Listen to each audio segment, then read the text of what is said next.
Hey folks, how you doing tonight? Kind of want to make a little bit of an introduction video to the video that I'm gonna put out. It's kind of a little disclaimer, um, or whatever you want to call it. This video, the reason why I made this video is kind of in response to some of the comments that I was reading in a lot of people's tribute videos for September 11th, which was yesterday. I was reading a lot of people's comments, and I really felt it be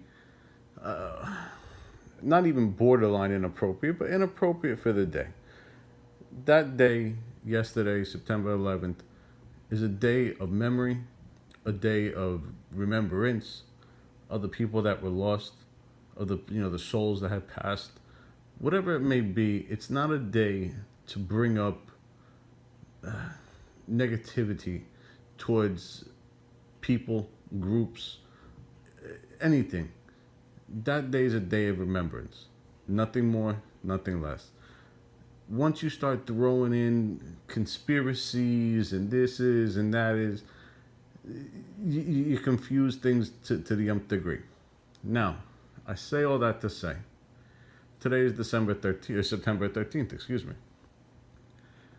Today can be a day to maybe ask questions and maybe also get some answers. Now, for me personally, a quick little story. On this day, September 13th in 2001, I was sitting at a chicken place, a fried chicken place, and it was me and a friend of mine. We were sitting there eating food, and we were talking about the events. Obviously, everybody was. The towers were almost still burning. Now, we're sitting in this place, and a man comes in. He's sweaty. He's wearing a wife beater, Ace shirt, guinea tee, whatever you guys want to call him, and it's all ripped up. And the guy's sweaty like you have no idea.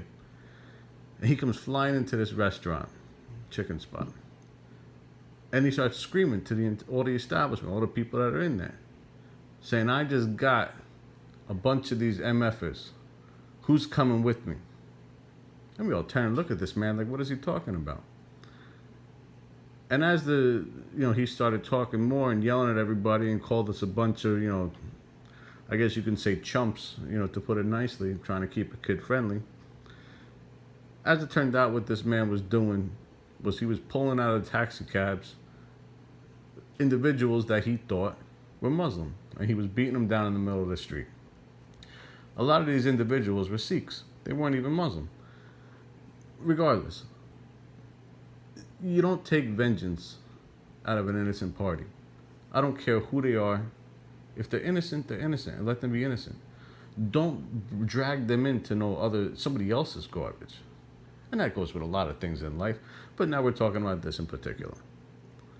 So I wanted to bring this little disclaimer piece, and I said disclaimer for a reason, because I'm about to show you guys something that I'm sure that a lot of people haven't seen before, maybe have never really been around, but also some imagery that to actually bring you to a certain location that you may not. I can almost guarantee you 90% of you people that see this have never even seen this before.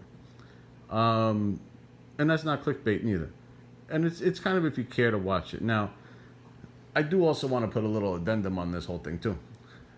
The video does kind of cut short, and I do apologize. I got one of those cheap cell phone magnet holder things, whatever, for the car, and the thing pops off all the time. So at the end of the video, it does kind of cut off. I did record again, and like an idiot, I'm not too good with all these recording stuff and editing and all this whatnots. I kept recording. I showed some other things too. I brought you along on some other experiences along the way. And, lo and behold, when I tried to do the editing because the camera kept popping off the car, I erased the video by mistake. I did bring you to other areas that are a little bit more closer related to the actual events of 9/11. But what I'm about to show you now is an event that took place 2 years ago in Manhattan as well, where, well, you know what? How about we watch the video, huh? All right. I'm about to start this video. If you do want to see a continuation to this and see some other things, let me know. If enough of you guys, request this, I may record it again. I may drive around and show you guys some other things and whatnot, and show you what I originally was showing you, which maybe I shouldn't have shown you, to be honest with you. I'm not even too sure I should be showing you what I'm showing you now. But I am, because I think it's important, and I think it's something that everybody should know, learn, experience, and see with their own eyes.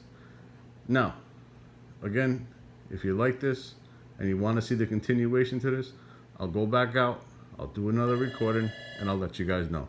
That's the phone for my job, so let's start the video. Alright, how you doing, folks? Just bringing you guys a little bit closer into my life a little bit right now. So today's September 12th. Yesterday was a day of remembrance, and today is a day of some answers. I was seeing some people yesterday. They were making some posts about, some of just some, in my opinion, some negative posts that shouldn't be said on a day like yesterday. But a day like today, we're gonna bring you somewhere different. Now I'm about a couple blocks from my house right now, and if you look at the building on your left, that structure, and then a couple of houses on your right hand side, a couple houses in, that right there, that's the house of the animal. I don't even know what else to call this person. I don't even want to even call him a person, who rented a truck from Home Depot, a town away from me, and he took that truck and he drove it into Manhattan, and he killed a bunch of people. I think it was 7 people, and sorry about that, it's raining outside. He killed 7 people, I believe it was. Some were Argentinians. He drove it through a pedestrian walkway, and he lived in one of the houses on the right hand side. I'm not going to show you which house, just for respect to the people that are living there now currently. And the structure on the left was his mosque that he attended. This mosque is not the best of places that you want to be. Doesn't have the best of people that you want to be around. Now, first and foremost, what I want to say is that there are some very good people of that culture. I've been in this neighborhood my whole life. I know these people. I've been around them my whole life. Yeah, do they have a lot of cultural differences? Sure. But it also depends on what culture they're from. There are many different sects. There are many different forms of their culture. There are different varieties, to put it layman's terms. You have Sunni, Shiite, Wahhabi, all these different kinds, and you start to learn about the clothes that they wear, basically what form of Muslim, what kind of Islam they follow. And it's not just the Quran. They also have a Hadith and the Siri. It's funny, the Siri, the name. But basically the Quran, to give a better explanation of things, the Quran is almost like our 10 Commandments. It's a set of rules. The Hadith is a story of Muhammad's life and what he did. The Siri is kind of like a combination of the both. That's actually a cop that just pulled up right there. So, not all of them are what you would assume that they are. But there is a large majority that are what you're assuming that they are. And this mosque right here, it also does encourage a lot of those beliefs and conversations. This place does have, it's not just a mosque, it's also what do they call it? Madras, which is a school as well. This mosque is known by the FBI. It's known by the law enforcement. If you come here on a Friday during their prayer time, it's I wouldn't be able to be sitting here right now, to put it like that. I want to basically express the fact that time does not heal all wounds. And the reason why I state that and why that can't be is there is still people in this country that wanted to cause us harm and want to cause things that are even more than what happened on that day yesterday. Now, this neighborhood here, this exact section, used to be predominantly Spanish.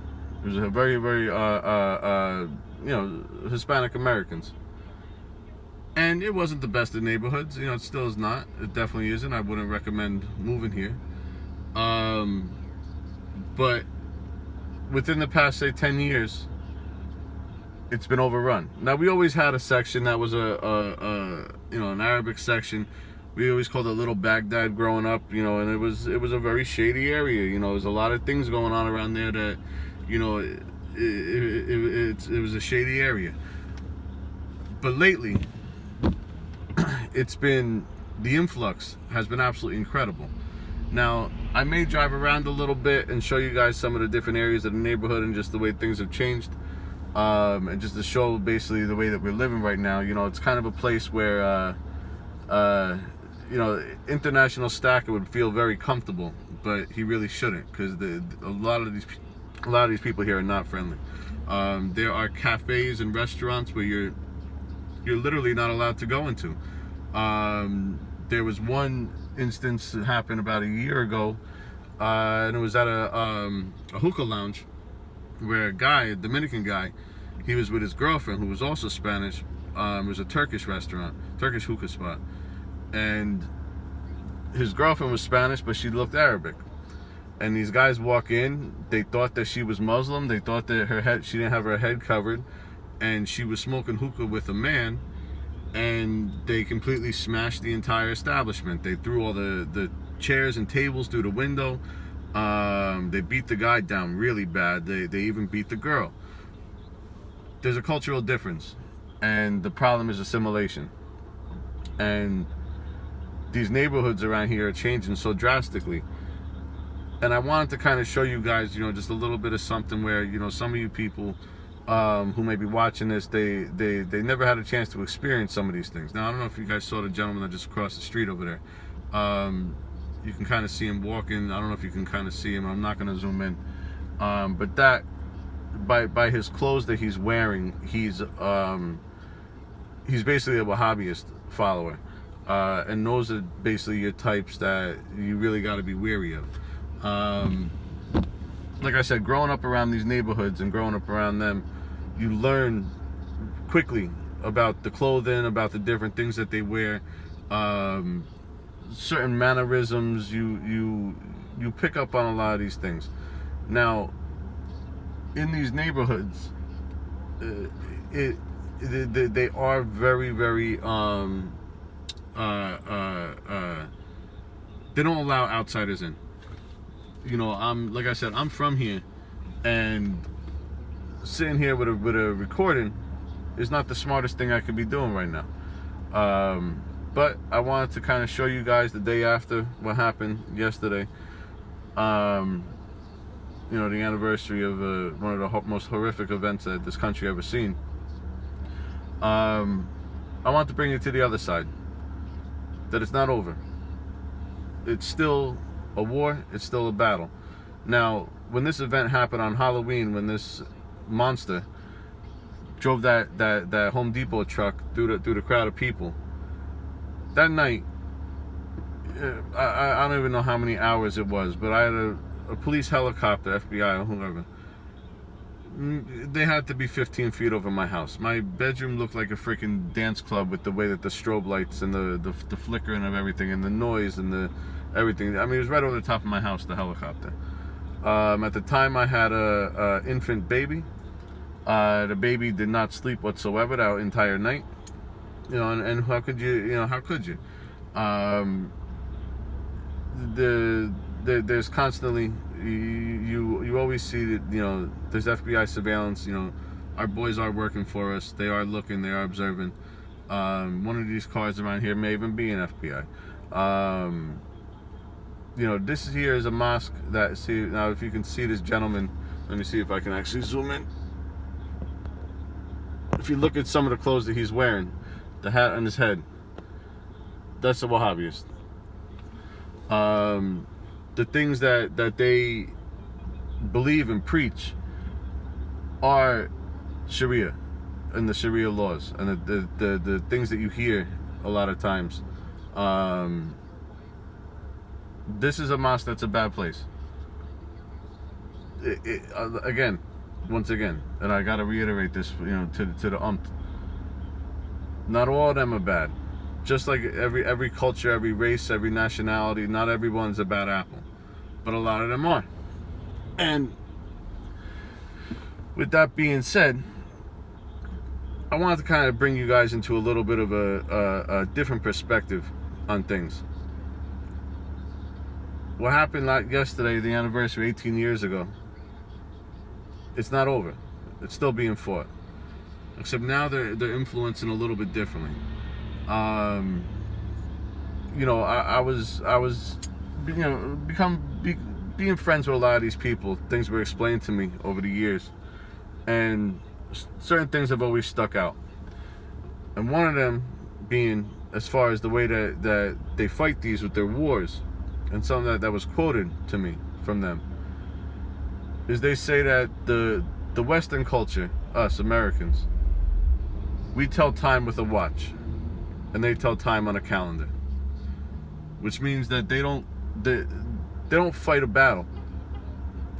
They don't care about one single incident. They're in the long-term goal of conquering. They want to basically conquer and dominate wherever they are, and that's basically the fundamentals of the culture, of the religion. Excuse me. I don't know if this video is even going to be able to be posted. I'm not even sure how if this is how this is going to go over. But I want to do this. I want to bring it to you. For those of you that see it, I hope you learned something from this. Something else that gentleman also explained to me, the concept of the religion of peace. And this was explained to me by a Muslim who is Jordanian, who lives in a very secular country. This gentleman explained to me the quote and the concept of the religion of peace. And what he said, the misconception of the religion of peace, the final part of that sentence is, yes, they do say that they are the religion of peace, but they're the religion of peace through submission. And that's the final quote of that entire paragraph. It's peace through submission. The only way that you can obtain peace is through submission. And this is from a Muslim who told me this. Now, this war, again, going on, that they tell time with a calendar and not a clock. It's been 1,000 years. It's been being fought, and they're constantly fighting these wars.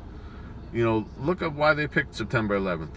Why the day was chosen. The significance of that day in the Muslim faith.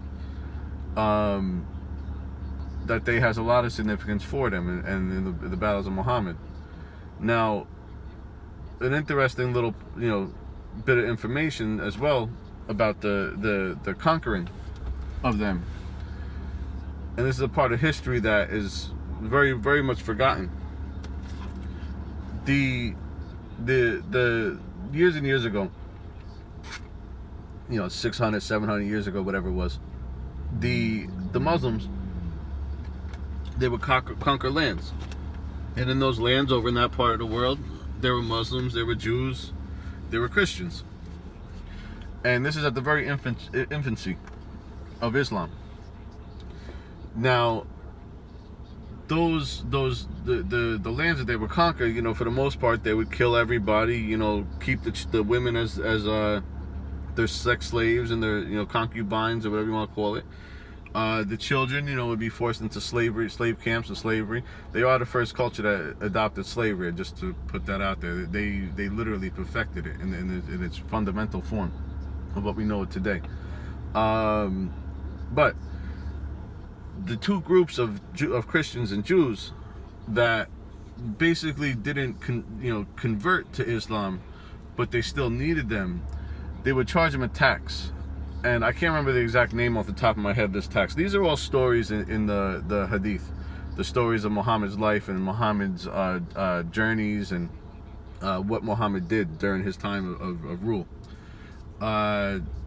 So this is a story from inside the Hadith, and what they would do was for the Christians, and this is something that, again, guys, this is a part of history that is completely forgotten, and this is something that every single person, at least every man who's listening to this right now has, either on their body or inside their closet.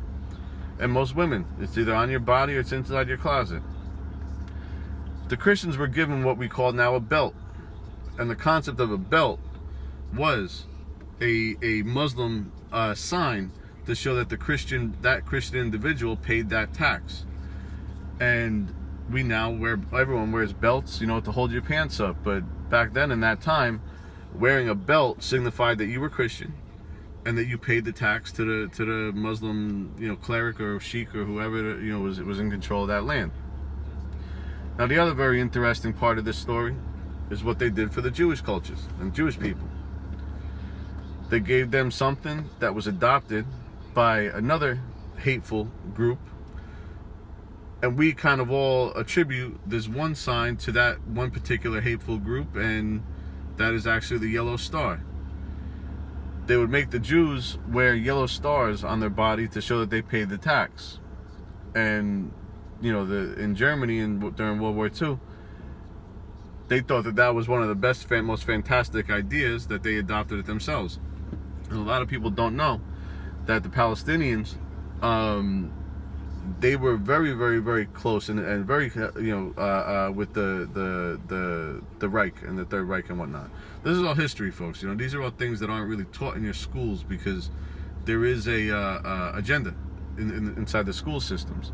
I saw yesterday on, I was reading an article that on CNN on September 11th, they said that the most dangerous terrorist organization are white people, white nationals, which I don't know what that word really means. What is a white national? Is that someone who is a white person and the national, strong about their country? I don't get it. So it's one of those funny words that are made up lately that aren't real words. A white national is not a real word. Think of the roots of both of those words. It's a fake word that was made up. But they actually said that that's the number one terrorist group in this country, and that was on CNN. I think it was the New York Times who wrote yesterday that airplanes attacked those towers. I'm sorry, folks, it was not airplanes. To get off on another topic super fast, it's also not a gun that kills people. It's the person that kills people.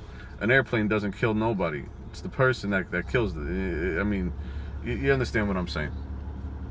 So learn your history. Like I said, I kind of was forced into this knowledge and learning all this stuff just because of being where I'm from and where I live. There's a lot of the expansion that has happened in this neighborhood is absolutely incredible. My particular street, was always, since always, was a very, very diverse street. I mean, years ago, 40, 50 years ago, it was 100% Italian where I live, 100% Italian. But then, different immigrant groups started coming in. You had a lot of Germans, different people like that, coming into the neighborhood. And then, you had your Spanish, and everything was fine. And the neighborhood, became a very mixed melting pot, as it should be. We had black, Spanish, white, everything. A couple of everything was living on my block. Now, today, on my street, and it's a long block. I can literally count to you. I have 2 black families. There are 3. Well, actually, one of them is moving out. But there was 3 Spanish families, and the entire block now is 100% Muslim, or give it 95%. And me and my neighbor, the guy who lives right next door to me right now, who's, I don't know, he's 80 years old, 75 years old. We're the only 2 white people left on the block. Now, that's not a bad thing. I'm not saying it is. Don't get me wrong. But it just shows the difference, and a lot of that change is literally within 5 years. It's bonkers.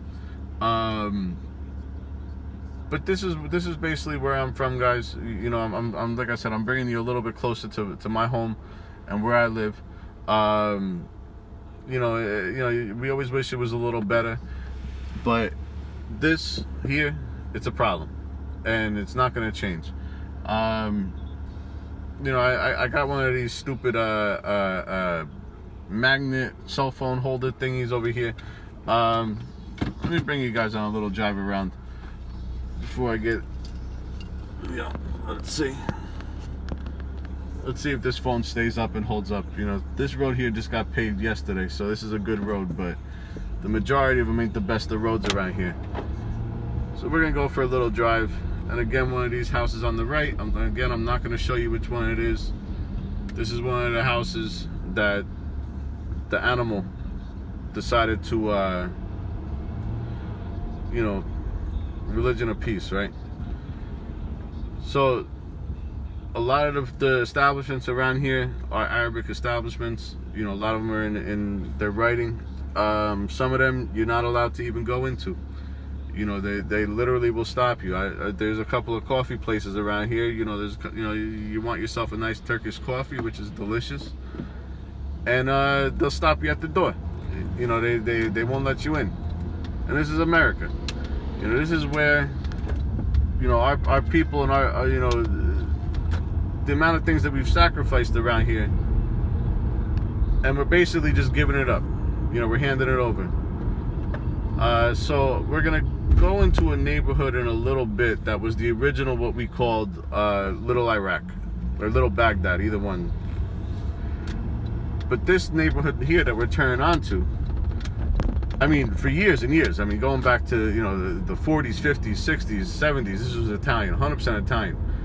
And then it became Spanish, and there's still, on the left-hand side, you still do have a lot of Spanish people. But completely on the right, 100%, it's 100% Muslim. Now, we're early, it's 12 o'clock in the afternoon, so there's not too many people outside right now. You come around here on a Saturday, this entire block is completely full. These are your neighborhoods that sun goes down, you don't stay around here. You really don't. You can get some decent food. Let me try and go a little slower so you can get a little imagery of some of these stores around here. I don't know if y'all could see that. I'm gonna turn down a block right now that it's a dangerous block. This street here is an area that kind of basically, in a nutshell, if you need something, any of these houses in here, there's a lot of shady things going on this street here. I'm gonna make this left, and on this left is again, these here are all streets that I know a lot of guys, that I grew up with or whatever, that aren't, they're not the nicest of people. The kind of people that you're friends with, as a way of protection growing up. If you needed something illegal, that and I'm talking illegal. These are the neighborhoods that you're able to buy things. I can remember hearing stories. Guys would come up to me and be like, "Oh, look at what I got," and I couldn't believe what was coming out of some of these neighborhoods over here. This is where I'm from, folks. This is my life. Obviously, you wish you had different, living situations and different conditions, but you're from where you're from, and it is what it makes you.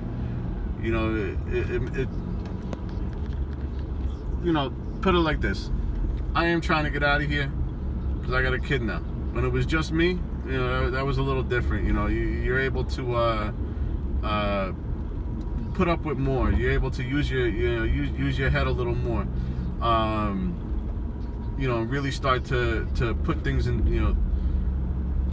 You grow up very fast in this neighborhood, and I don't want that to happen to my kid. I don't want my kid to grow up the way I grew up. I don't want him seeing a lot of the things that I've seen. growing up. It wasn't safe. It wasn't safe, you know, in a lot of these neighborhoods. You know, again, you know, it's a little bit dead. It's 12 o'clock in the afternoon. People are still resting off their drink from last night. But this is it. You know, this is the. Actually, you know what I can do? So, if you stick around for another, say, 5 minutes or so, I could actually show you the apartments that so, you know.